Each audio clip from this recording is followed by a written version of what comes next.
ओम शांति। 22 जून 2023। मीठे बच्चे, दिल से बाबा बाबा कहते रहो तो अपार खुशी रहेगी। यह मुख से कहने की बात नहीं, अंदर में सिमरन चलता रहे। बस चेक कर लो ना, बाहर बाहर जाके चेक कर।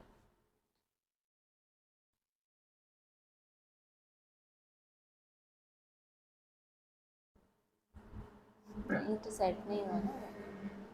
यह दिल से, यह मुख से कहने की बात नहीं, अंदर में सिमरन चलता रहे तो सब कलह क्लेश मिट जाएंगे। प्रश्न है, कई बच्चे कहते हैं बाबा मेरा मन मूंझता है, उलझन रहती है। कई बच्चे कहते हैं बाबा मेरा मन मूंझता है। किसका मन? मेरा मन मूंझता है, उलझन रहती है। तो बाबा उन्हें कौन सी शिक्षा देते हुए खुशी में रहने की युक्ति बताते हैं? उत्तर है, बाबा कहते हैं बच्चे तुम यह शब्द ही रॉन्ग बोलते हो। क्या? मेरा मन, मैं अलग और मेरा अलग। तो बाबा कह रहे हैं तुम यह शब्द ही रॉन्ग बोलते हो। मन मूंझता है, यह कहना ही गलत है। बाप से बुद्धि योग टूटता है तब बुद्धि भटक जाती है, उदासी आ जाती है। इसीलिए बाबा युक्ति बताते, अपना चार्ट रखो, अंदर में बाबा बाबा सिमरन करते रहो, हर कदम पर श्रीमत लो तो उलझन समाप्त हो जाएगी। बुद्धि को भटकने के लिए हमें समय नहीं देना। उसके पास, मन के पास कोई काम नहीं है सारा दिन, तो वो इधर उधर भटकता रहता है। तो हमने उसको एक टारगेट दे दिया कि ये अभी तेरे पास आधा घंटा है, बाबा को याद करना है, लेकिन भटक जाएगा। तो फिर क्या करते हैं? बाबा ने क्या बताया? चार्ट रखो।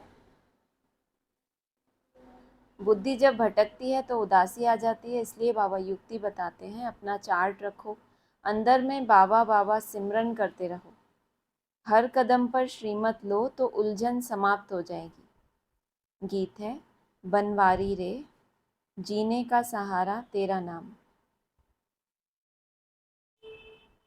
कलयुग केवल नाम आधारा, बाबा ऐसा कहते हैं ना।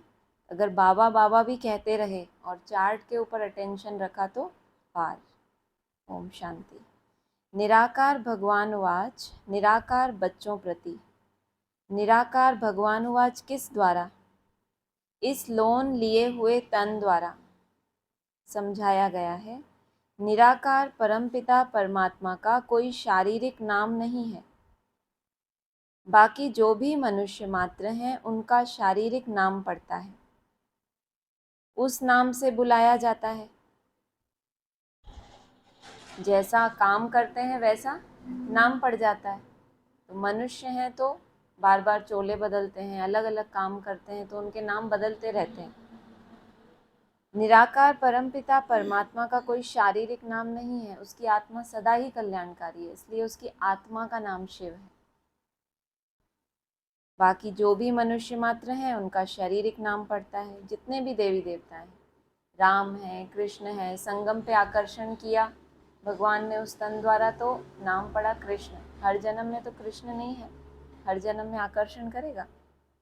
नहीं करेगा ना। तो उनके शरीर से जैसे जैसे वो कर्तव्य करेंगे तो नाम बदलते जाएंगे, उस नाम से बुलाया जाता है। यहाँ फिर निराकार बाप निराकार बच्चों को कहते हैं कि इस शरीर को भूल जाओ। माना बाबा के ऐसे भी बच्चे हैं जिनको बाबा ये सर्टिफिकेट दे रहे हैं कि ये मेरे निराकार बच्चे हैं, इस शरीर को भूलने की सबसे ज़्यादा मेहनत करने वाले, कि इस शरीर को भूल जाओ। सोचो, निराकार बच्चों को कह रहे हैं इस शरीर को भूल जाओ। जब है ही निराकार तो फिर उनको कहने की क्या ज़रूरत? उमंग उत्साह बढ़ा रहे हैं। रोज़ बाबा बच्चों को नए नए टाइटल देते हैं ना। माना तुम्हारी जो दिल की लगन है, उस संकल्प को बाबा देख के तुमको निराकार बच्चे बोल रहे हैं, क्योंकि तुम्हारा मूल लक्ष्य है ना। तो बार बार तुम्हें याद दिला रहे हैं कि हो तो निराकार आत्माएं, लेकिन इस शरीर को भूल जाओ। तुम आत्माओं को यह शरीर छोड़ मेरे पास आना है। जब इस देह और देह से रिलेटेड सब प्रकार के संकल्प से तुम छूट जाओगे तो तुम कहाँ जाओगे? मेरे पास। एक स्लोगन गीता का एक श्लोक में आता है ना, जिसने सर्व संकल्पों का त्याग नहीं किया वो योगी नहीं बन सकता। और किसी चीज़ के त्याग का नहीं बताया गीता में। जिसने सर्व संकल्पों का त्याग नहीं किया वो योगी नहीं बन सकता। माना पहले सब प्रकार के संकल्प, ये संकल्प नहीं ये जो एक हल्के से चल गए, थोड़ा मन फिसल गया, जो संकल्प हम अपने होशो हवास में करते हैं, हमें पता है कि हमारे अंदर किसी के लिए थोड़ा ऐसा आ जाता है, हमारे अंदर थोड़ा क्रोध आ जाता है, थोड़ा अहंकार, वो संकल्प जिनके बारे में आप अवेयर हैं कि हाँ ये मेरे अंदर अभी चलता है, त्याग होता जाए। देह के प्रति किसकी कितनी बुद्धि जाती है सबको अपना अपना पता है ना, कि मेरी ये परिस्थिति आती है, ये कर्म भोग आता है, ये होता है, तब मेरी देह में बुद्धि जाती है। तो वो सब जिसका हमें बोध है, वो संकल्प नहीं जो एकदम स्लाइड से, जिनकी हमें स्मृति ही नहीं है, पता नहीं कुछ था लेकिन याद नहीं है, उनकी बात नहीं है। ये जो सर्व संकल्प, तो तुम आत्माओं को यह शरीर छोड़ मेरे पास आना है। अभी तुमको इस मृत्यु लोक में जन्म नहीं लेना। माना अगर इस कलयुगी सृष्टि में जो रस्में हैं, जिस तरह के विचार हैं, उसी में अगर तुमने शरीर छोड़ा तो फिर जब जन्म लेंगे तो उसी मृत्यु लोक में आएंगे। वह लौकिक माँ बाप शारीरिक संबंध में लाते हैं कि यह तुम्हारा फलाना है, और पारलौकिक बाप कहते हैं हम निराकार हैं, जिसको परमपिता परमात्मा कहा जाता है। तुम भी निराकार आत्मा हो, इस शरीर का आधार लिया है, तुम्हारा अपना शरीर है। माना तुम्हारा इस शरीर के साथ क्या है? अपनापन है। और मेरा भले 5000 वर्ष भी एक ही शरीर में रहूं तो भी मेरा अपनापन नहीं है। तो अपना शरीर और पराया शरीर, हमारा भी तो ये अपना कितने समय के लिए, जिसकी जितनी एज है अभी, कोई 20 का है, 25, 30, 40, उतना ही तो, उतने ही साल से तो अपना है, या 5000 साल से तुम्हारा ये है, तो भी कितना अपनापन है कि बस यही मेरा और कोई मेरा नहीं। तो कह रहे हैं तुम्हारा अपना शरीर है और हमारा यह शरीर उधार लिया हुआ है। अभी तुम मुझ बाप को याद करो, मैं तुम आत्माओं का निराकार बाप हूँ। बाबा बाबा अक्षर बोलो। बाप बाप अक्षर नहीं है ना, बाबा बाबा अक्षर बोला कि जिस साकार में मैं आया हूँ। कभी कभी कोई बच्चे कहते हैं हमारा मन मूंझता है, मन को खुशी नहीं है। अरे मन अक्षर क्यों कहते हो? बोलो बाबा हमको क्यों भूल जाता है? बाबा जो हमको स्वर्ग के लायक बनाते हैं, उनको हम क्यों भूलते हैं? शरीर का भान छोड़ दे ही अभिमानी बनो। बाबा कहते हैं अब तुमको वापस आना है। देही अभिमानी बनना और शरीर का भान छोड़ने में कोई अंतर है? ऊपर क्या लाइन आई? शरीर का भान छोड़ देही अभिमानी बनो। तो देही अभिमानी बनना और शरीर का भान छोड़ना एक ही बात हो गई। क्या हुआ? बताओ बताओ बहन जी, रोज तो आप बताते हो कुछ ना कुछ। एक ही बात है कि अलग अलग है, इतना बता दो फिर आगे मैं बोलूँ। एक ही बात, एक ही बात है ना। तो बाबा को पता नहीं पड़ा, बाबा ने सोचा चलो यार क्या बोलूँ, रोज रोज मुरली में वही लाइनें जोड़ जोड़ के एक जैसा बोल देता हूँ। नहीं, कुछ नहीं। शरीर का भान छोड़ना भी वही और देही अभिमानी बनना भी वही। माना शरीर का भान, इस शरीर के भान में जो हम रहते हैं ना, सबके अंदर अलग अलग तरह का देह भान होता है। कितनी सारी इंद्रियां हैं ना हमारे, कितने तरह का भान होता है, कितने तरह का भान होता है। किसी की कोई ऑर्गन में बुद्धि जा रही है, किसी की आंखों में वो भान भरा है, तो उसको वो मेहनत करनी है कि वहाँ से मेरा भान को खींच के, अगर मेरा वहाँ से भान खिंच गया, किसी की जीभ में बहुत ज़्यादा दिक्कत होती है तो उसका वहाँ पे भान फंस गया है, जैसे कि उसकी आत्मा कहाँ पर है? जीभ में उस समय ज़्यादा है। जैसे आपको कहीं चोट लगती है ना, तो चोट लगती है तो उस जगह पे सारा ध्यान चला जाता है ना। उस समय अगर कहीं छोटा मोटा दर्द हो, मान लो आपको कहीं छोटा मोटा दर्द है, तो आप क्या बुद्धि उसमें जा रही है। अचानक से कोई बड़ा एक्सीडेंट हो जाए तो वो दर्द भूल जाएगा। आत्मा का भान कहाँ चला गया? जैसे बाबा ने एक एग्जाम्पल दिया कि जो छिपकली होती है ना, उसकी पूंछ कट जाती है तो भी वो पूंछ हिलती क्यों रहती है? वो तो शरीर से अलग हो गई ना, उतना टुकड़ा अलग हो गया, हिलती क्यों रहती है वो? सोचा है कभी? उसकी मन बुद्धि ने अभी उस अंग को त्यागा नहीं है, उसको ऑपरेट कर रही है। जैसे किसी की गर्दन कट गई और उसने फिर भी मार डाला दुश्मन को, तो गर्दन ही कट गई तो बचा ही क्या, फिर कैसे मार डाला? आत्मा की ताकत, जितनी पावरफुल आत्मा होती है, मना ये नहीं कहूँगी, आत्मा का जो भान है, वो जो जोश में जिसने गर्दन कटने के बाद भी सामने वाले दुश्मन को हराया, उसके अंदर तो एक वो था, जुनून था कि मुझे ये करना है, मर मर जाऊंगा लेकिन ये करूंगा। तो वो जो जुनून था, उसकी आत्मा की जो पावर थी, उसने उसके लास्ट, मना शरीर छूट गया था उसका, तो भी उसने अपना कर्तव्य पूरा किया। ये आत्मा की ताकत है। सब में इतनी ताकत नहीं होती, सब आत्मा बनने की कोशिश कर रहे हैं, लेकिन आप सोचो कलयुग के अंत में जिस आत्मा ने ऐसा पार्ट बजाया होगा कि जिसकी गर्दन कट गई तो भी वो लड़ता रहा, तो उसकी आत्मा ने संगम युग पे कितना भान को छोड़ा होगा कि देह भी कट गई तो भी वो अपना काम कर रहा है। सोचो, भान ही निकल गया उस देह में से उसका। समझ आ रहा है? नहीं समझ आ रहा तो फिर से बोलो, है ना? भान होता है हमारा। किसी किसी का वस्त्रों में बहुत भान होता है, कुछ भी नया पहनेंगे तो 20 बार अपने को देखेंगे, तो भान कहाँ गया सारा? उस नए वस्त्र में, शरीर की सुंदरता में, दूसरे के शरीर की सुंदरता में।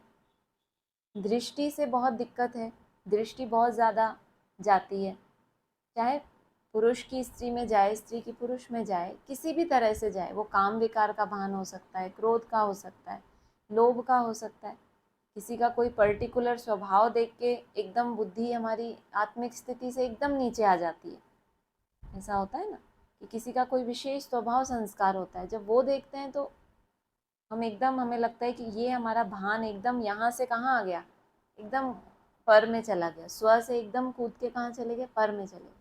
तो कितने तरह का भान है।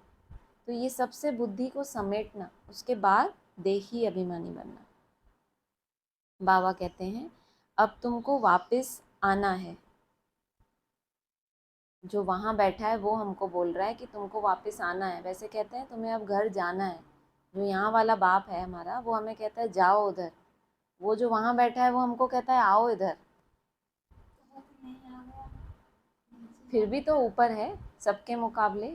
साकार जो है उसके मुकाबले अव्यक्त ज्योतिर्लिंगम ऊपर है, और वो भी हम, तो वो हमको नहीं, तो ऐसा लाइनें बदलते क्यों रहते हैं? अब तुमको वापस आना है, कभी कहते हैं तुमको अब घर जाना है, तो यहाँ वाला इंजन हमको उधर धक्का देता है, वहाँ जो बैठा है वो हमको अपनी तरफ खींचता है। तो बहुत बड़ी आपके पीछे ताकत लगी हुई है बाप दादा की, है ना? कितनी विशेष आत्माएं हैं। मुझे याद करो, निराकार बाबा, निराकार आत्माओं को कहते हैं। आज निराकार बाबा मिलने आए हैं, तो वो निराकार निराकार बस उनको दिख रहे हैं सब। बाबा बाबा करते रहो। यह बाप है और माता फिर है गुप्त। फादर के साथ माता तो ज़रूर चाहिए ना। दुनिया में कोई को पता नहीं, बाप इनके द्वारा मुख वंशावली बनाते हैं, तब उनको फादर कहते हैं। फिर मदर कहाँ? जगत अम्बा को नहीं कहेंगे। जगत अम्बा तो निमित्त है संभालने के लिए। ओम राधे जगदम्बा को निमित्त बनाया संभालने के लिए, क्योंकि यह मेल होने के कारण संभाल ना सके, इसलिए जगत अम्बा है। उनकी भी माँ यह है जो मदर गुप्त है। ब्रह्मा बड़ी माँ है। यह सब हैं ब्रह्मा कुमार कुमारियाँ। वह कहते हैं मात पिता, तो यह बाप बैठ समझाते हैं यह कोई साधु संत का काम नहीं है। माना फादर मदर है तो प्रवृत्ति मार्ग है, साधु संत तो क्या है? सन्यासी होते हैं ना। बाप स्वर्ग की स्थापना करते हैं, माया रावण नर्क बनाने लग पड़ती है, बाप सुख देते हैं। ये जुड़ा हुआ है।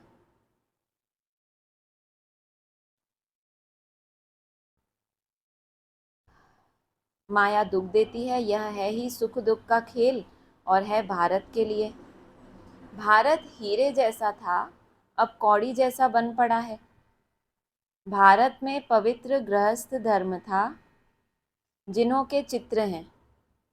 लक्ष्मी नारायण का राज्य था, परंतु वह कब स्थापन हुआ यह कोई जानते नहीं। कल्प की आयु लाखों वर्ष कह देते हैं। तुम बच्चों को समझाया जाता है 5000 वर्ष पहले इन लक्ष्मी नारायण का राज्य था। फिर Lakshmi Narayan the first, second, third चलते हैं। 8 गद्दियाँ चलती हैं, फिर चंद्रवंशी में 12 चलती हैं। डिनाइस्टी होती है ना, मुगलों की डिनाइस्टी, सिखों की डिनाइस्टी। बच्चों को समझाया जाता है। सूर्यवंश और चंद्रवंश, ऊपर क्या बोला? सूर्यवंश की डिनाइस्टी चलती है, फिर चंद्रवंश की चलती है। आगे क्या बोला? मुगलों की और सिखों की डायनेस्टी। ऐसा क्यों टैली किया? कौन बताएगा? एक मिनट। कोई बताएगा? अगर नहीं बता पाओ तो ऐसे बोलो कि नहीं बता पाएंगे। नहीं ना? कोई है? हाँ वो ठीक है। सूर्यवंश और चंद्रवंश मुगलों और सिखों के साथ क्यों टैली किया? उनके पूर्वज हैं वहां पे बैठे हुए। सूर्यवंश सूर्यवंश का मुखिया और चंद्रवंश का मुखिया। तो मुगलों में क्या कहते हैं? रमजान। बाबा ने बताया ना, राम अल्लाह। तो वो राम राम क्यों करते रहते हैं अपने हर उसमें? जो उनका पूर्वज है वो कौन? चंद्रवंश का जो पूर्वज है वो उन मुगलों का पूर्वज है। और दूसरा सूर्यवंश जो देवता धर्म है वो आखिरी में कौन से धर्म में आके गिरता है? सिख धर्म में। तो 2 ऊपर नाम लिए और 2 नीचे नाम लिए। बच्चों को समझाया जाता है 5000 वर्ष पहले भारत में एक ही लक्ष्मी नारायण का राज्य था। वर्ल्ड ऑलमाइटी अथॉरिटी गवर्नमेंट थी। सारे विश्व की ऑलमाइटी माना सर्वशक्तिवान, अथॉरिटी माना जिसके हाथ में राज्य हो, सरकार थी। वह बाप ही बनाते हैं। भारतवासी मांगते भी यह हैं। अभी तो राजा ही है नहीं, न किंग क्वीन है। यह है ही प्रजा का, प्रजा पर राज्य। क्षण भंगुर का इनमें कोई सुख नहीं। जितना समय पास होता जाता है दुख जास्ती होता जाएगा। सोचो, ये बात बाबा कब बोल रहे हैं? संगम पे ही बोल रहे हैं कि जितना समय पास होता जाएगा दुख जास्ती होता जाएगा। इनको मृग तृष्णा समान सुख कहा जाता है। अगर कोई सुखी अपने को अनुभव कर रहे हैं, कोई तपस्वी है, बहुत कठिन तपस्या कर रहे हैं, त्याग कर रहे हैं, और कोई कोई त्याग तपस्या नहीं है, मस्त रह रहे हैं, उनको लगता है अरे ये तुम्हारा क्या जीवन है, इतना उठो, अमृत वेला करो, झुटके खाओ, ये करो, मेहनत, क्या है ये? और हम तो बढ़िया सुख में हैं। तो उनका सुख कैसा है? मृग तृष्णा। उनको ऐसा लग रहा है कि हम सुख भोग रहे हैं। कल शरीर में कौन सी व्याधि आ जाएगी कोई गारंटी है? कोई गारंटी नहीं। फिजिकल एक्सरसाइज करते हैं कि कोई बीमारी ना आ जाए, खान पान की शुद्धि रखते हैं। मन को इतना पावरफुल नहीं बनाया और कोई सोल भ्रुकुटी में बैठ गई और अपना कर्म भोग साथ ही लेकर आई, तो उसका कोई समाधान है? फिर भागेंगे औलियों के पास। वो औलिए क्या कहेंगे? ये तो इस लोक की आत्मा ही नहीं है, इनको तो हम भगा ही नहीं सकते। तो इसको मृग तृष्णा समान सुख कहा जाता है। माना वो कहते हैं ना बाबा की, कौन होता है वो? कबूतर, उसके सामने बिल्ली आती है तो वो आंखें बंद कर लेता है कि कब है ही नहीं, बिल्ली है ही नहीं, कोई विनाश नहीं होगा। क्योंकि वो तपस्या ना करने का बहाना ढूंढता है। तपस्वी होता है वो मुरली में ऐसे पॉइंट ढूंढता है जिससे मेरी तपस्या बढ़े। और जिसके अंदर अलबेलापन है वो क्या ड्रामा की पॉइंट सामने ले आएंगे, अभी तो कौन बना है, इस तरह के अलबेलेपन। तो शास्त्रों में द्रौपदी और दुर्योधन का एक मिसाल भी है, वास्तव में ऐसे है नहीं, यह सब बातें बैठ बनाई हैं। है यह मरुस्थल के पानी मिसल राज्य। राज्य मिला है तो और ही दुखी होते जाते हैं। ब्रिटिश गवर्नमेंट के समय इतना दुख नहीं था, बहुत सस्ताई थी। अभी तो हर चीज़ की कितनी महंगाई हो गई है। अकाल, मूसलाधार बरसात, अर्थक्वेक आदि यह सब सामने आएंगे। विनाश की पहली पहली निशानी बाबा ने क्या बताई है? सबसे पहले क्या होगा? अकाल पड़ेगा। मूसलाधार बरसात और भूकंप आदि यह सब सामने आएंगे। मनुष्य पानी के लिए हैरान होंगे। ये जो ज्ञान जल भी है, इसकी एक बूंद बाबा ने तो सागर ही दे दिया बच्चों को। गुप्त होने से पहले सब कुछ बाबा ने दे दिया, लेकिन एक बूंद भी नहीं टपक रही उनकी बुद्धि में कि कुछ ज्ञान का चिंतन करें। आएगा ही नहीं। जैसे बोला है ना, अपवित्र आत्मा साकार बाप को जितना भी याद करना चाहे इमर्ज ही नहीं होगा। बाबा ने बोला था ना कल परसों कि जाओ बाबा तुमको याद नहीं आता। कोई बोला था ना ऐसा कि बाबा ही तुमसे नाराज हो जाता है, तुम नई श्रीमत पे चलते या जो भी उल्लंघन करते हो, डिसरिगार्ड करते हो, तो तेरी एक बूंद के प्यासे हम। ये गीत है विधर्मियों का। वो यही चिल्लाएंगे जब विनाश काल होगा ना, तू है प्यार का सागर, हमने तेरे को पहचाना था, लेकिन अब ये जो समय चल रहा है, तेरी उस एक बूंद के भी हम प्यासे हैं। वो हमारी बुद्धि में टपक ही नहीं रही। साधन तो होंगे ही नहीं कि सुने बैठ के, सुनेंगे भी कितना, लेकिन मेंटल जो टॉर्चर हो रहे हैं वो अंदर ही कुछ नहीं जाएगा। कितनी बड़ी सजा है। मनुष्य पानी के लिए हैरान होंगे। हैं मनन चिंतन करने वाले मनुष्य हैं। अभी तुम बच्चे अपना तन मन धन भारत को स्वर्ग बनाने की सेवा में स्वाहा करते हो। तो जब भारत स्वर्ग बन जाता है तो उसमें कौन रहने के लिए किसको स्थान मिलेगा? जिसने उसको बनाने के लिए तन मन धन लगाया। ऐसा ही होता है ना। बाप को मदद करते हो, बाप फिर world almighty authority, one government, one राज्य स्थापन करते हैं। हाहाकार के बाद फिर जय जयकार होनी है। जो भी जय जयकार में जाएंगे, पहले उनके पास माया की अति भी ज़रूर होनी है, चाहे किसी भी तरह से हो। जो पुरुषार्थ कर रहे हैं, माया उनको आगे बढ़ाने के लिए उनके सामने बड़े रूप में आती है, क्योंकि वो महारथी हैं। बाकी जिनको बाद में जय जयकार में आना है, उनकी सब तरह की, जो बताया ना ऊपर, अकाल पड़ेगा, पानी की बूंद नहीं मिलेगी, वो भी तो एक हाहाकार है। मेरे बच्चे कभी भी भूख नहीं मर सकते, वो भी तो गारंटी है। लेकिन उनकी हाहाकार कैसी है? मनसा में जो माया, भारत का बताया ना, खून की नदियाँ बहती हैं। संकल्पों के रूप में माया बहुत आ जाए, आलस्य के रूप में आ जाए, माना केवल उतना ही जितना केवल आप देख पा रहे हो कि मेरे पास क्या है। दूसरा कोई कभी कह सकता है कि ये बहुत हाहाकार में है? हम जानते हैं कि पहले हमारे अंदर हाहाकार थी, अब जय जयकार है, बहुत सुख शांति है। खुद ही देख पाए ना। जो विनाश का साक्षात्कार किया है वह प्रैक्टिकल इन आँखों से देखना है। अभी तक तो केवल जो एकाग्र बुद्धि वाली आत्मा मन बुद्धि से साक्षात्कार कर रही है, ब्राह्मणों के भविष्य का काय से साक्षात्कार हो रहा है, अभी मन बुद्धि से हो रहा है ना। वो सब क्या होगा, हम इन आँखों से भी प्रैक्टिकल में देखेंगे।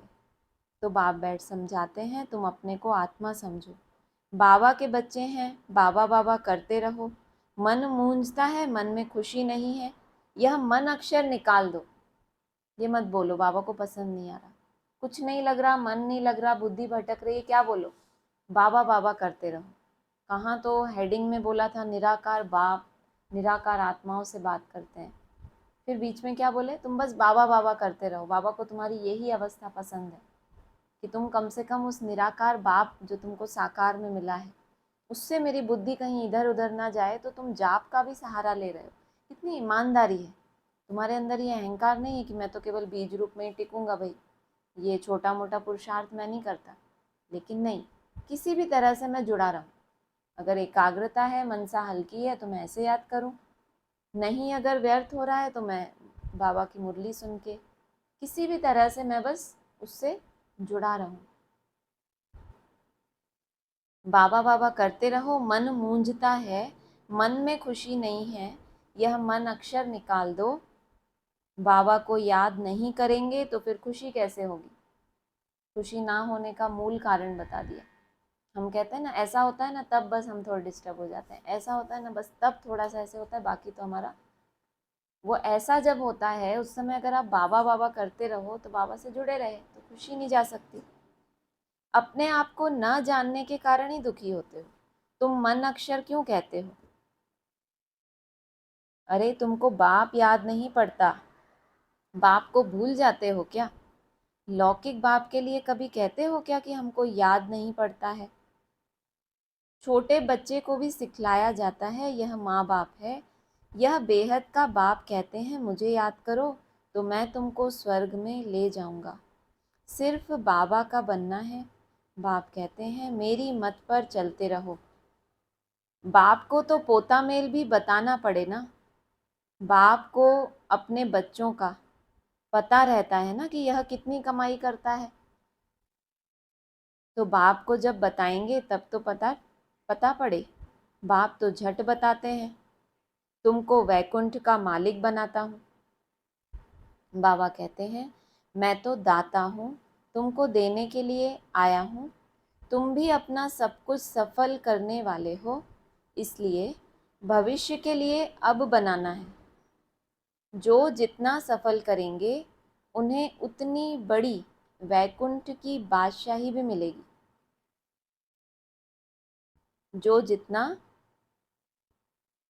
तुम भी अपना सब कुछ सफल करने वाले हो, इसलिए भविष्य के लिए अब बनाना है। जो जितना सफल करेंगे उन्हें उतनी बड़ी वैकुंठ की बादशाही भी मिलेगी। क्या मतलब? लेन देन का हिसाब किताब है ना। तुम बाप को जो दे रहे हो उसके बदले में ही बाबा तुमको देगा। कोई अलग से कृपा आशीर्वाद की बात नहीं है। तुम जो कर रहे हो उस तुम्हारा ही किया हुआ तुम्हें वो रिटर्न कर रहा है। किस रूप में? वैकुंठ की बड़ी बादशाही। जितना सफल करेंगे उसके लिए भी कंट्रास्ट बताया ना कि आपके पास कितना है। गरीब का 1 रुपया और साहूकार का 1,000, एक बराबर हो गया। समय है, कोई कोई समय के बहुत धनी है। मान लो सरेंडर हो गए, घर बार छोड़ दिया, तो समय कितना मिलता है? बहुत मिलता है ना। मिलता है ना समय। वायुमंडल कैसा मिलता है।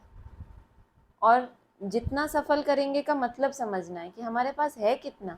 आप गरीब वाली लिस्ट में आते हो कि हमारे पास तो समय ही नहीं है, या आप साहूकार की लिस्ट में आते हो। तो वो जो गरीब है, जिसके पास तन की शक्ति, मन की शक्ति वाले को भी गरीब अमीर में हम बांट सकते हैं। जिसके पास मनसा की बहुत अच्छी अवस्था बनाने के लिए उसकी शक्ति है कि वो मेहनत बहुत अच्छी कर सकता है, 16 घंटे भी अच्छी मेहनत कर सकता है, या अगर 8 घंटे भी अच्छी एकाग्रता की वो मेहनत कर सकता है। कोई कोई के पास ऐसी पावर है। तो क्या हो गए? गरीब हो गए, साहूकार हो गए? साहूकार हो गए। और किसी के पास मन की उतनी पावर नहीं है, तो वो अगर थोड़ा भी, कहते हैं ना गीता में ये भी लिखा है, स्वल्पस्य, है ना, स्वल्पस्य अल्पस्य ऐसा कुछ कहते हैं, धर्मस्य त्राहिते महतो भया। अल्पकाल की स्व स्थिति भी आपको महान भय से, जो आगे भविष्य में जो ऊपर बताया ना, क्या क्या बताया, मूसलाधार बरसात, अर्थक्वेक, सब बेहद में है। कहते हैं ना मेरे इसके ऊपर तो आसमान फट पड़ा, ऐसे लौकिक में सुना है कभी? ऐसा ही कहते हैं ना कि इसके ऊपर तो आसमान फट पड़ा, है ना। ईश्वरीय प्रकोप हो गया। ऊपर कौन बैठा है जो हमको कहता है आओ मेरे समान बन जाओ? आसमान से ही बरसात ऐसी पड़ जाए तो वो भी एक ईश्वरीय प्रकोप हो गया। प्राकृतिक प्रकोप हो गए, माया के प्रकोप तो हैं ही। 3-3 बैठे हैं पेपर लेने के लिए हमारा। तो जो गरीब है, नहीं उतनी एकाग्रता है, तो वो जो कंटिन्यूअसली बाबा बाबा कर रहा है वो उतना ही सफल कर रहा है जितना कोई साहूकार जिसके पास मन की अच्छी पावर है और वो ताकत लगाए अपनी, क्योंकि उसके लिए सहज है। जो आपके लिए सहज है उसके आपको इतने मार्क्स नहीं मिलेंगे हमेशा। लौकिक दुनिया में भी जो कठिन सब्जेक्ट होती है ना, उसमें खास संस्कृत है, उसमें विशेष आपको एक्स्ट्रा वो मिलती है, डिस्टिंक्शन मिलेगी आप अगर उसमें पास होते हो। बाबा भी ऐसा मुरली में कहते हैं, मैंने मुरली में ही सुना है कि जो कठिन सब्जेक्ट होता है उसमें मार्क्स एक्स्ट्रा दी जाती है। आपके लिए जो थोड़ा सा मुश्किल भी है, तन भी सफल कर रहे हो, तन की उतनी कैपेसिटी नहीं है लेकिन फिर भी सेवा में उसको सफल कर रहे हैं। धन की भी वही बात है, जितना और उतना की बात है कि किसी के पास बहुत समय है। अब यहाँ भी नंबरवार सबके पास समय तो एक जितना ही है। समय तो है ना। कर्म भी अगर कर रहे हैं तो आप इतने अच्छे वायुमंडल में हो, योगियों के बीच में हो, तो आपके पास व्यर्थ की इतनी कोई संभावना है नहीं। आप चाहो तो फटाफट चेंज कर सकते हो। अभी तो हर आधे घंटे में आपको एक जंप मिलती है। चलो पिछले आधे घंटे में जो भी हुआ, कहते हैं ना अब नई शुरुआत करो। पहले तो हम क्या कहते थे, नया दिन होगा तो नई शुरुआत करेंगे।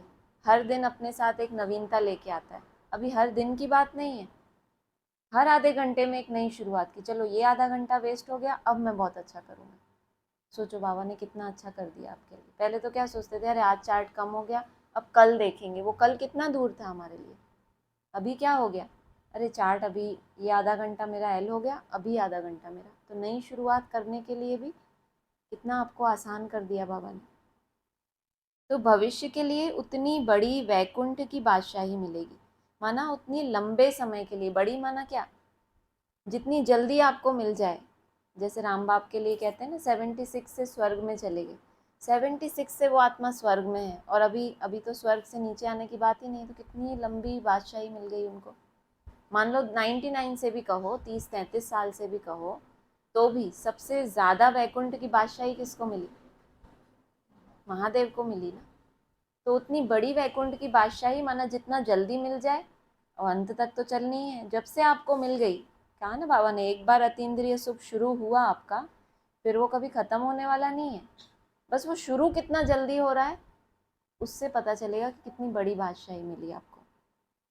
लेन देन का हिसाब है, एक्सचेंज करते हैं, पुराने के बदले सब नया देते हैं। यह तो फर्स्ट क्लास ग्राहक है। एक हाथ दो, दूसरे हाथ लो। एक कहावत है ना, सुबह का साईं। बाप तो एकदम विश्व का मालिक बनाने आते हैं। बाप कहते हैं यह सब कुछ धन माल आदि धूल में मिल जाना है, इनको छोड़ो। देह सहित देह के सभी संबंधों को भूलो, अपने को ट्रस्टी समझो। यह सब ईश्वर का दिया हुआ है, उनका ही है। बाकी शरीर निर्वाह अर्थ कर्म तो करना ही है। बाबा को मालूम होगा तो राय देते रहेंगे। कहते हैं बाबा मोटर लूं,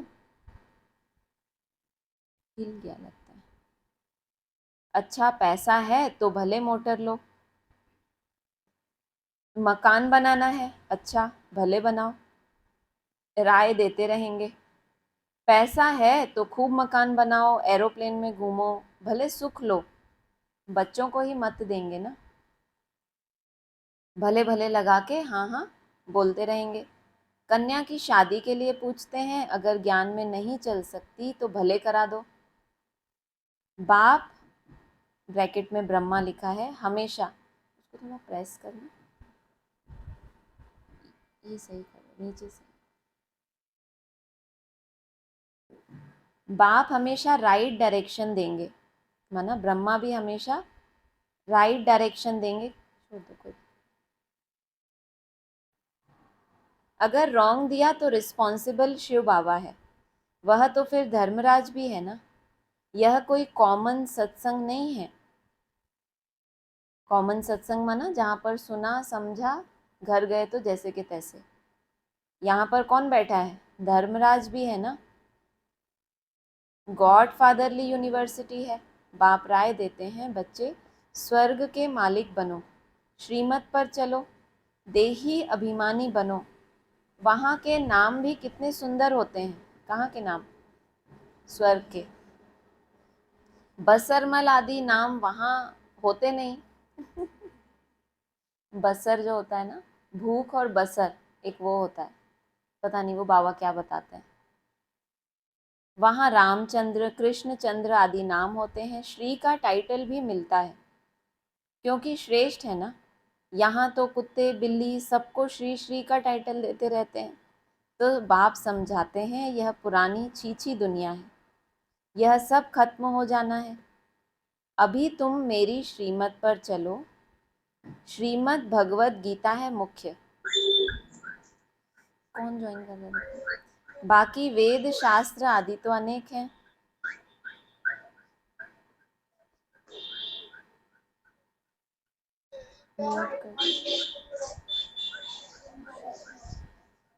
बाप ब्राह्मण देवता क्षत्रिय तीनों धर्म स्थापन करते हैं।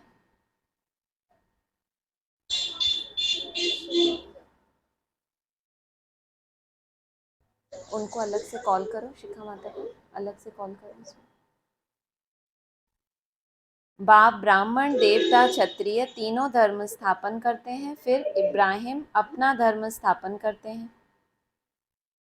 उनका शास्त्र फलाना मत करो। कुछ भी। अच्छा, वेद किस धर्म का शास्त्र है? इब्राहिम का अपना शास्त्र है। वेद किस धर्म का शास्त्र है मालूम है? वेद सन्यास। गुड। वेदांत बाबा ने बोला। कुछ भी पता नहीं सन्यास अरे बाबा ने उल्टा बोल दिया। हाँ, हमारे जवाब गलत दोनों के। सन्यास धर्म का शास्त्र कोई वेद नहीं है। अगर वेद शास्त्र है तो वही पढ़ें, फिर गीता क्यों उठाते हैं? क्रिश्चियन लोग सयाने हैं, माना सन्यासी भी जो है वो गीता भी उठाते हैं। तो केवल वेद शास्त्र नहीं, सिर्फ वेद शास्त्र नहीं पढ़ते, वो गीता भी उठाते हैं। तो वो उनका परमानेंट शास्त्र वो नहीं है वेद। क्रिश्चियन लोग सयाने हैं, दूसरे धर्म का शास्त्र कभी नहीं लेंगे। भारतवासी तो सबको गुरु करते रहेंगे। बाबा ने समझाया था, जब कोई 4-5 इकट्ठे आए तो हर एक को अलग अलग समझाना चाहिए। जैसे पहले तुम अलग अलग बैठकर समझाते थे, ऐसे अभी भी समझाएंगे तो उनकी नब्ज का पता पड़ेगा। फॉर्म भराना है, क्योंकि हर एक की बीमारी अलग अलग है। वैद्य लोग एक एक को बुलाकर नब्ज देखकर दवा देते हैं। निश्चय करना है हम आत्मा हैं, आत्मा ही सुनती है, आत्मा ही पतित बनती है। आत्मा को निर्लेप कहना यह तो झूठ बात है। आत्मा जैसा कर्म करती है वैसा फल मिलता है। कहते हैं आत्मा निर्लेप है। कौन सी आत्मा है जिसके ऊपर लेप छेप नहीं लगता? जो पुरुषार्थ करके यहाँ संगम युग पे पहले पहले शरीर से इतनी डिटैच हो जाती है निराकारी स्टेज में, वो महादेव जिसको दिखाया सदा ही तपस्या में, तो शरीर का भान ही छोड़ने की तपस्या में तो सिद्ध भी तो होगा। तो वो आत्मा है निर्लेप। उनके फॉलोअर्स क्या कहते हैं? फॉलोअर्स भी अपने आप को वही समझते हैं ना। आज शैव संप्रदाय के लोग क्या कहते हैं? कुछ भी खाओ पियो, गंध संध सब खाते पीते रहते हैं, फिर क्या कहते हैं? निर्लेप है। क्योंकि किसके फॉलोअर हैं? उस महादेव के फॉलोअर अपने को समझते हैं। आत्मा को नहीं बना पाए वैसा, लेकिन स्थूल रूप में उठा लिया उन्होंने। तो उस यहाँ पर जो संगम पे जो बाप के बच्चे बनते हैं उनमें भी कोई कोई ऐसे हैं। क्या कहते हैं? कुछ भी खाओ पियो, आत्मिक स्थिति में रहो। जबकि आत्मिक स्थिति होती क्या है उसका कोई उनको अनुभव ऐसा है ही नहीं विशेष, कोई अनुभव नहीं है तब भी। तो बाबा कह रहे हैं ये तो झूठ बात है आत्मा को निर्लेप समझना। वो एक है परमात्मा जो अपने को ऐसा निर्लेप बनाता है। वो कुछ भी कर्म करे, कहा ना बाबा ने, विनाश भी ऐसे से कराता हूँ। ऐसों से नहीं बोला। ऐसों माना बहुत सारे, ऐसे माना कोई एक ऐसा बनता है, उससे मैं विनाश भी कराता हूँ जिसके ऊपर कोई लेप छेप ना लगे। वो इतना अंदर से स्वच्छ बन जाता है, इतनी कल्याणकारी बन जाता है, तो उसके मन में भी कोई अकल्याण का संकल्प ही नहीं है। तो अगर वो सारी दुनिया का डमरू बजा के विनाश कर दे तो भी कोई उसके ऊपर लेप चेप नहीं लगता। लेकिन फॉलोअर्स जो होते हैं, हर हर जो टीचर होता है अपने फॉलोअर्स का उमंग उत्साह तो बढ़ाएगा ना कि तुम भी ऐसे बन सकते हो। लेकिन बने उसके बाद ये बोलें तो भी एक अलग बात है कि ऐसे बन गए। लेकिन क्योंकि जिसके फॉलोवर हैं उसका ही उनको नशा है कि हमारा बाप ऐसा है, निर्लेप है, तो हम भी ऐसे हैं। बाबा कह रहे हैं ये तो झूठ बात है, कोई आत्मा ऐसी हो नहीं सकती। आत्मा जैसा कर्म करती है वैसा फल मिलता है। कहते हैं ना इनके कर्म ऐसे किए हुए हैं। अभी बाबा हमको कर्म ऐसा अच्छा सिखलाते हैं जो 21 जन्म हम सुखी रहेंगे। कर्मों की गति है ना, सतयुग में तो कर्म अकर्म हो जाता है, विकर्म कोई होता नहीं। जो सत्य युग होगा वहाँ पे सब आत्मिक स्थिति में करने वाले कर्म होंगे, उनके सबके कर्म अकर्म हो जाएंगे। विकर्म कोई होता नहीं। विकर्म विकर्म कराने वाली माया ही नहीं होती। राजधानी स्थापन होती है तो जरूर तुम वर्षा तो पाएंगे। कर्मातीत अवस्था को पाना है, जन्म जन्मांतर के पाप सिर पर हैं। गंगा स्नान या जप तप आदि करने से विकर्म विनाश नहीं हो सकते। विकर्म विनाश योग अग्नि से ही होंगे। कितना ही ज्ञान गंगा में स्नान करें उससे नहीं, योग अग्नि से। अंत में सबका हिसाब किताब चुकतू होगा, नंबरवार। चुकतू नहीं होगा तो सजा खानी पड़ेगी। सोचो, सजाओं से भी चुकतू हो रहा है। लेकिन सजाओं से भी पहले कोई ऐसा अंत है, एक लास्ट ऑप्शन होता है जो अंत में माया का जो अति का अटैक हो, कोई कर्म भोग हो या मनसा के तूफान हो, किसी भी तरह से आपके हिसाब किताब चुकतू होने हैं। तो पहले तो बोला विकर्म विनाश योग अग्नि से ही होते हैं, अंत में सबका हिसाब किताब चुकतू होगा, वो भी नंबरवार। चुकतू नहीं होगा तो सजा खानी पड़ेगी। लास्ट तक बाबा ऑप्शन देंगे ना, पहले योग बल के लिए बहुत समय दिया आपको, बहुत सिखाया योग धारण करो, देखेंगे योग से कितने पाप भस्म किए आपने। फिर जो कर्म भोग होते हैं, जो मनसा में व्याधियाँ आती हैं, तरह तरह की सोल्स का अटैक होता है, उसमें भी कुछ चुकतू हो जाएंगे। उसके बाद सजाएं मिलती हैं धर्मराज की। तो ये बाबा ने इसमें बोला अंत में सबका हिसाब किताब चुकतू होगा नंबरवार। चुकतू नहीं होगा, अगर उसके बाद भी कुछ बचा रह गया तो क्या होगा, फिर सजा खानी पड़ेगी। चुकतू करना है बाप की याद से, पहला ऑप्शन। ठीक है, दूसरा ऑप्शन क्या बताया, कर्म भोग आए, जो भी नंबरवार जो हिसाब किताब हम कर्म भोग से चुकतू करें, मनसा की व्याधि से चुकतू करें। ब्राह्मणों के हिसाब किताब एक अव्यक्त वाणी में क्लियर बोला है, ब्राह्मणों के हिसाब किताब ब्राह्मणों द्वारा ही पूरे होंगे। लौकिक दुनिया में तो आप जाते नहीं हो, तो जो भी आपके अनेक जन्मों के हिसाब किताब हैं, आपसी जो भी संघर्ष होता है या कुछ भी मनसा में एक दो के प्रति जो आता है, तो यहीं चुकतू होने हैं वो सारे, कहीं भाग नहीं सकते। नहीं हो रहा, देख लो इनको कि बाद में ये कौन ज्वाइन करते हैं, इनको अलग से फिर इनको फिर बोलना चाहिए। ये म्यूट कीजिए, किसने अभी ज्वाइन किया है, बहुत शोर हो रहा है। हाँ, याद नहीं करते हैं तब आत्मा मुरझाती है। बाप कहते हैं मेरे को याद नहीं करेंगे तो माया वार करेगी, जितना हो सके याद करो, कम से कम 8 घंटे तक याद रहेगी तो तुम पास हो जाएंगे। कितनी, कम से कम 8 घंटे तक याद रहेगी तो क्या होंगे, पास विद ऑनर नहीं, पास हो जाएंगे। पास होने वाले 16,000 आत्माएं, उनके लिए भी ये कंडीशन रहेगी। चार्ट रखो, तूफान तब आते हैं जब अपने को आत्मा समझ बाप को याद नहीं करते। कोई सोचेंगे कि इसमें इतना लिखने की क्या ज़रूरत, बाबा ने खुद कायदा बनाया। अगर बाबा ने घंटों में गिन के बताया, अगर बाबा ऐसे कह देते आधा दिन तो याद करो, या कम से कम पौना दिन याद करो, या थोड़ा तो याद करो, ऐसे कह देते 4-6 घंटे तो याद करो, एक्यूरेट बोला 8, तो कोई हिसाब होगा ना, कोई ऐसी स्थिति होती होगी ना। कोई भक्ति मार्ग में बहुत इनके ऊपर रिसर्च हुई है, जो आध्यात्मिक लोग होते हैं ना, कि 2 घंटे की समाधि से क्या होता है, 3 घंटा 45 मिनट की समाधि क्या होती है। तो हमारे जो बाबा हैं उन्होंने तो सब पढ़े हुए हैं शास्त्र वगैरह, तो वो हमको बताते रहते हैं सार रूप में। तो 8 घंटे की भी कोई अवस्था होती है। तूफान तब आते हैं जब अपने को आत्मा समझ बाप को याद नहीं करते हो। गाते भी हैं सिमर सिमर सुख पाओ, अंदर सिमरना है, चुप रहना है, राम राम या शिव शिव कहना नहीं है। याद से तुम्हारे कलह क्लेश मिट जाएंगे। अगर कलह है, स्वयं के प्रति है, किसी के प्रति है, या कोई क्लेश है, सब मिट जाएंगे। तुम निरोगी बन जाएंगे, चाहे तन के कलह क्लेश हो चाहे मन के हो। सीधी बात है, बाप को भूलने से ही माया का थप्पड़ लगता है। हम क्या कहते हैं, माया आती है इसलिए हम बाप को याद नहीं कर पाते। बाबा क्या कह रहा है, बाबा अपने ही फायदे की बोलेगा ना।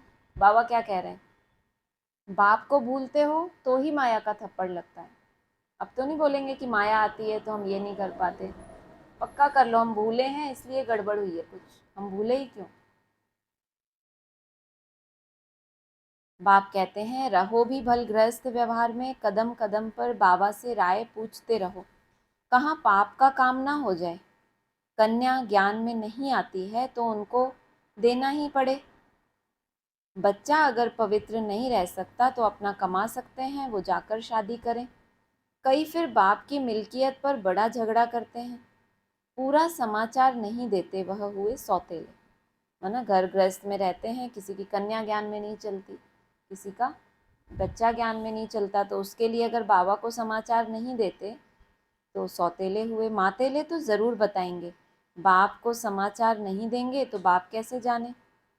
यहाँ तुम्हारा चेहरा हर्षित मुख होगा, तब वहां भी तुम सदा हर्षित मुख रहेंगे। बिरला मंदिर में भी लक्ष्मी नारायण का कितना फर्स्ट क्लास चित्र है। माना यहाँ हर्षित मुख बनाना पड़ेगा, बार बार ऐसे चिंतन ज्ञान का करना पड़ेगा। शुभ चिंतन होता है तो चेहरे पे मुस्कुराहट आती है कि नहीं। कुछ अच्छा चिंतन कर रहे हो आप, बहुत अच्छा, अंदर ही अंदर उसके चेहरे से ही पता चल जाता है कि ये कुछ अच्छा सोच रहा है। पता चलता है ना कि कुछ अच्छा मंथन चल रहा है। देखो अभी कोई कोई मुस्कुरा रहे हैं तो कुछ चिंतन कर रहे हैं ना। यहाँ तुम्हारा चेहरा हर्षित मुख होगा, तब वहां भी तुम सदा हर्षित मुख रहेंगे। बिरला मंदिर में लक्ष्मी नारायण का कितना फर्स्ट क्लास चित्र है, परंतु जानते नहीं कि यह कब आए थे। अभी वह भारत का राज्य कहाँ गया, तुम जाकर समझा सकते हो। पहले थी सतो प्रधान अव्यभिचारी भक्ति, फिर बाद में व्यभिचारी रजोतमो प्रधान भक्ति होती है। आगे तो परमात्मा को बेअंत कहते थे। जैसी जैसी भक्ति की बाबा बातें सुनाते हैं, याद का भी यही हिसाब है। रजो बनती जाती है, तमो प्रधान बनती जाती है। आगे तो परमात्मा को बेअंत कहते थे, अभी कहते हैं सब ईश्वर ही ईश्वर है। इसको तमो बुद्धि कहा जाता है। तो ऐसे नहीं कहना चाहिए कि हमारा मन नहीं लगता। यह तुम क्या कहते हो। बाप को भूलने से ही यह हाल होता है। बाप को याद करो तो खुशी का पारा चढ़ा रहेगा। बाप को याद करने से बड़ी भारी कमाई है। सारी रात बाप को याद करो। आज तो निराकार बाप उतरे हैं ना ऊपर से, निराकार बच्चों से बात करने, नशा ही ज़्यादा चढ़ा रहे हैं। नींद को जीतने वाले बनो, गाते आए हो बलिहार जाऊं तो जाओ। अब कहते हैं मैं आया हूँ। बेहद में ले लेना भाई।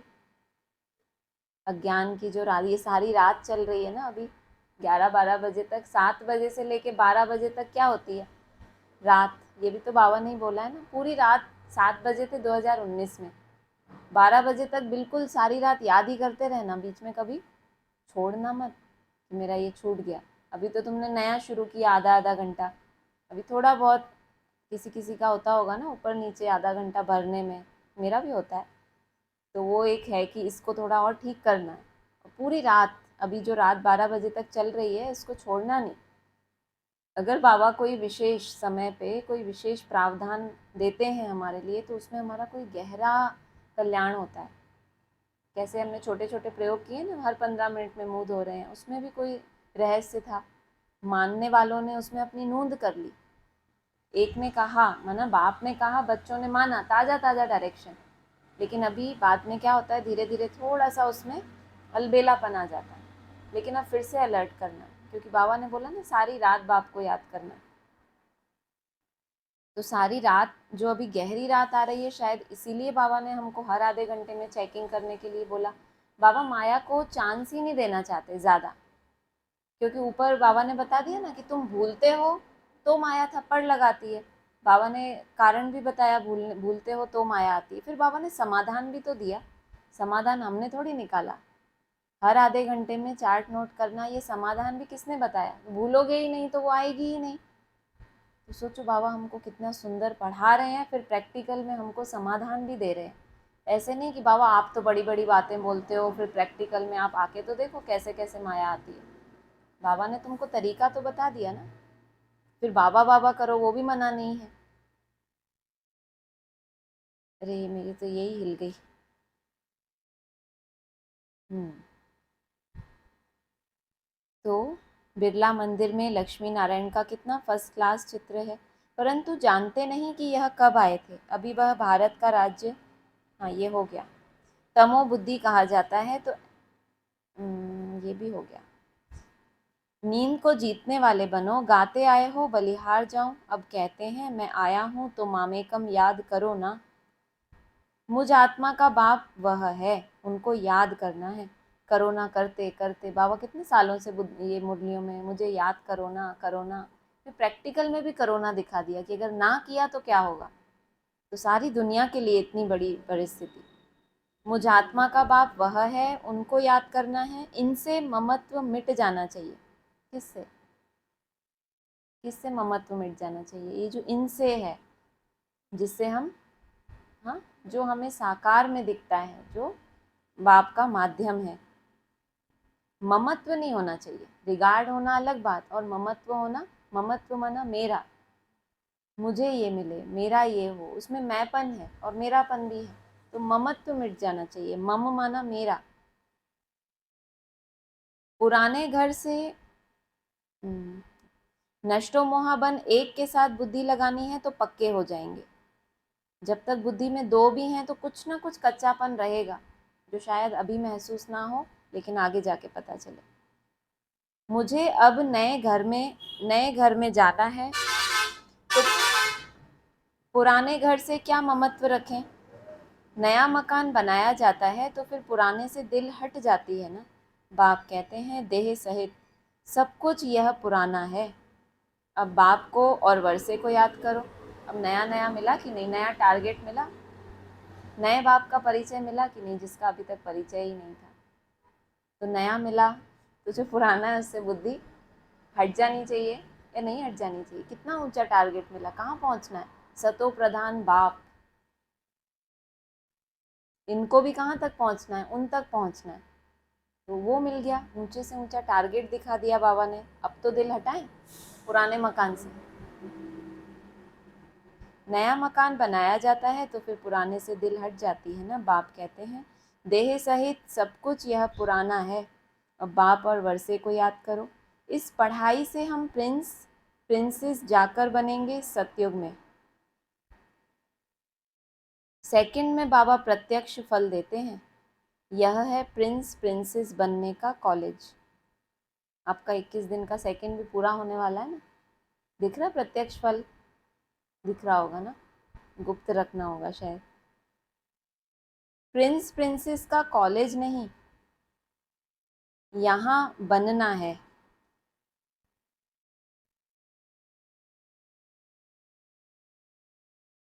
फिर प्रिंस के बाद राजा तो जरूर बनेंगे। अगर उस ऊंच से ऊंच महाराजा के प्रिंस उसने आपको स्वीकार कर लिया कि तुम इस योग्य हो कि तुम मेरे प्रिंस बनो, तो राजा तो फिर हमारा बनना पक्का ही हो गया। अच्छा, बाप दादा मीठी मीठी मम्मा का सिकी लदे बच्चों को याद प्यार और गुड मॉर्निंग। रूहानी बाप की रूहानी बच्चों को नमस्ते। हम रूहानी बच्चों की रूहानी बाप दादा को नमस्ते। सार है, भारत को स्वर्ग बनाने की सेवा में अपना तन मन धन स्वाहा करना है। बाप का पूरा पूरा मददगार बनना है। यहाँ हर्षित मुख रहना है, किसी भी बात में मुरझाना नहीं है।